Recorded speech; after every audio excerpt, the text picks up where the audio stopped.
কার সভাপতিত্বে বসছে ত্রয়োদশ জাতীয় সংসদের প্রথম অধিবেশন? এ প্রশ্নে ভিন্নমত দিচ্ছেন সংবিধান বিশেষজ্ঞরা। এক পক্ষের মত, স্পিকার ডেপুটি স্পিকারের অনুপস্থিতিতে এই দায়িত্ব পালন করতে পারেন সংসদ সদস্যদের যে কেউ। এক্ষেত্রে সংবিধানের ৭৪ অনুচ্ছেদ সামনে আনছেন তারা। তবে সংসদের কার্যপ্রণালী বিধি অনুযায়ী রাষ্ট্রপতি মনোনীত কেউ প্রথম অধিবেশনে সভাপতিত্ব করবেন, এমন বক্তব্য আরেক পক্ষের। ত্রয়োদশ জাতীয় সংসদের প্রথম অধিবেশন বসছে ১২ই মার্চ। সেদিনই হবে স্পিকার ও ডেপুটি স্পিকার নির্বাচন। তবে এর আগে সে অধিবেশনের সভাপতিত্ব কে করছেন, এখন চলছে সেই আলোচনা। এই প্রশ্নে সংবিধানের ৭৪ অনুচ্ছেদের ৩য় দফা সামনে এনে জ্যেষ্ঠ আইনজীবীরা বলছেন, স্পিকার ও ডেপুটি স্পিকার পদ খালি থাকলে সংসদ সদস্যদের মধ্য থেকেই কোনো একজন সংখ্যাগরিষ্ঠের সম্মতিক্রমে সভাপতিত্ব করতে পারেন।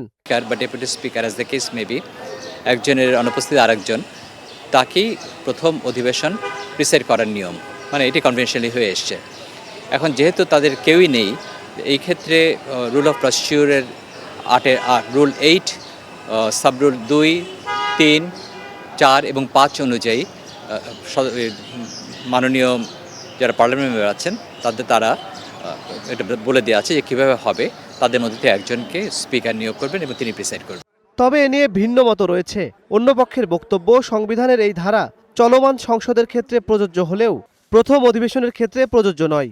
সংসদের কার্যপ্রণালী বিধি অনুযায়ী স্পিকার না থাকলে রাষ্ট্রপতি মনোনীত কেউ প্রথম অধিবেশনে সভাপতিত্ব করতে পারবেন। রুলস অফ পার্লামেন্টারি প্রসিজার, সেখানে একটা ইঙ্গিত পাওয়া যায় রুল 5-এ। সেটা হচ্ছে যে যদি স্পিকার অ্যাবসেন্ট থাকে বা ডেপুটি স্পিকার অ্যাবসেন্ট থাকে, সেক্ষেত্রে প্রেসিডেন্ট কর্তৃক মনোনীত যে কোনো ব্যক্তি শপথ পাঠ করাতে পারবেন, প্লাস স্পিকারের পার্লামেন্টের প্রথম সেশন প্রিজাইড করতে পারবেন। সেই বিধান অনুসারে প্রেসিডেন্ট যে কোনো সংসদকেই মনোনয়ন করতে পারবেন এবং তিনি। আর এ বক্তব্যের পক্ষে সামনে আসছে ৭২-এর গণপরিষদের প্রথম অধিবেশনের কথা।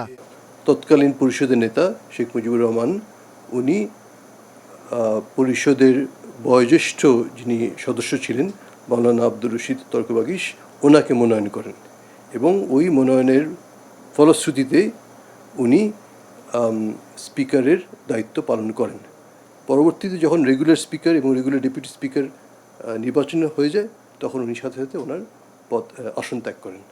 অষ্টম, নবম, দশম ও একাদশ সংসদে একই ধারায় প্রথমে সভাপতিত্বের ব্যবস্থা, এরপর স্পিকার ও ডেপুটি স্পিকার নির্বাচন ও শেষে রাষ্ট্রপতির ভাষণের নজির রয়েছে। ইমন মাহমুদ, স্টার নিউজ, ঢাকা।